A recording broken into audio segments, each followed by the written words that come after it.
Là, on peut voir qu'il y aura un petit souci et que c'est vraiment pas au niveau de Photoshop. C'est vraiment la même chose, il y a le filtre. C'est une dinguerie. On a un gros problème.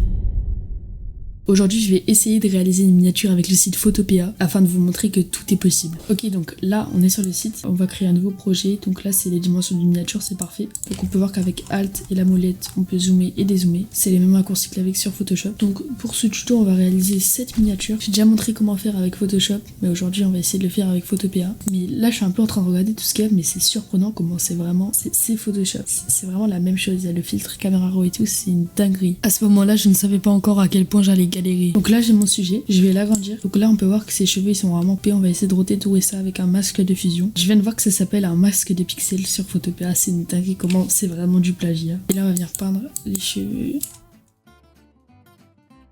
Ok, donc là ça me paraît pas mal. On va ensuite ajouter nos deux backgrounds. Donc là j'ai ajouté un background que je vais positionner en dessous de notre sujet. Puis je vais prendre l'outil rectangle, créer mon rectangle, prendre ici une couleur gris très foncé. Ensuite je peux redimensionner un peu ma forme. Puis je viens ajouter une texture au-dessus de ce calque de rectangle que je mettrai dans la description. Je vais ensuite faire clic droit sur le calque et créer un masque d'écrêtage. Ensuite je redimensionne ma texture. Donc là je vais convertir le calque de mon sujet en objet dynamique pour cliquer sur filtre. Caméra raw. Ok, donc là on peut voir qu'il y aura un petit souci et que c'est vraiment pas au niveau de Photoshop. Donc j'ai essayé de faire un caméra raw potable comme vous voir avant, après, mais c'est vraiment difficile, il y a très peu d'options. Une fois que c'est fait, je vais ajouter la barre de séparation. Pour ce faire, on va prendre une ligne, on va la tracer, on va pas mettre de remplissage, mais on va ajouter du contour. On va mettre cette barre en rouge. Pour ce faire, super simple, on clique ici, on prend une couleur rouge.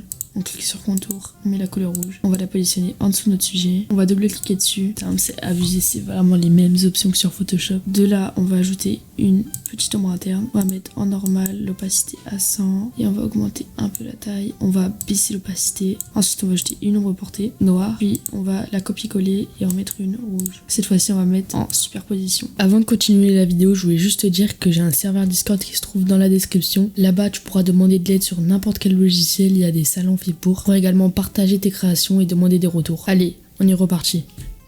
Une fois qu'on a fini ça, on va passer au texte. Ok les gars, on a un gros problème. On peut pas charger des polices d'écriture sur Photopea. Donc je vais un peu tricher, je vais importer le texte que j'ai fait sur Photoshop sur ma miniature. Donc là les gars, j'ai importé mon texte. Donc là je suis en train d'importer mon curseur. Je le positionne et puis je vais aller dans filtre, flou directionnel. Donc de là je vais choisir la direction du oui et je vais ajouter de la distance. Donc ensuite je vais essayer de rendre ses joues plus rouges. Pour ce faire, rien de plus simple, on clique ici, on crée un calque de teinte de saturation, on fait clic droit, masque d'écrêtage, puis on va cliquer sur colorisation, on va baisser un peu la luminosité, on va faire CTRL I, on va prendre un pinceau blanc, on va mettre la dureté à 0, baisser un peu le flux et on va peindre ses joues en rouge. Ensuite je vais ajouter une goutte de sueur juste ici.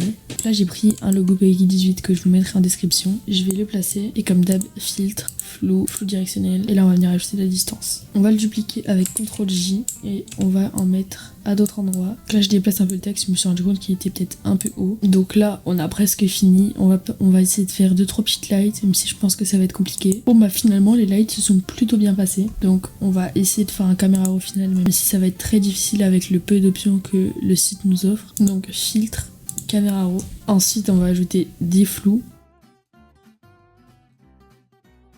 Donc voilà le résultat final. Je vous mets ici le résultat avec Photopea et avec Photoshop. Donc comme vous avez pu le voir, il y a beaucoup d'options qui ressemblent extrêmement. Donc c'est vraiment un bon logiciel. Maintenant ça manque quand même de quelques options, surtout le caméra raw. Bon, allez, j'espère que cette petite vidéo vous a plu. Si c'est le cas, n'hésitez pas à vous abonner et à rejoindre le serveur Discord qui est en bio. Allez, ciao!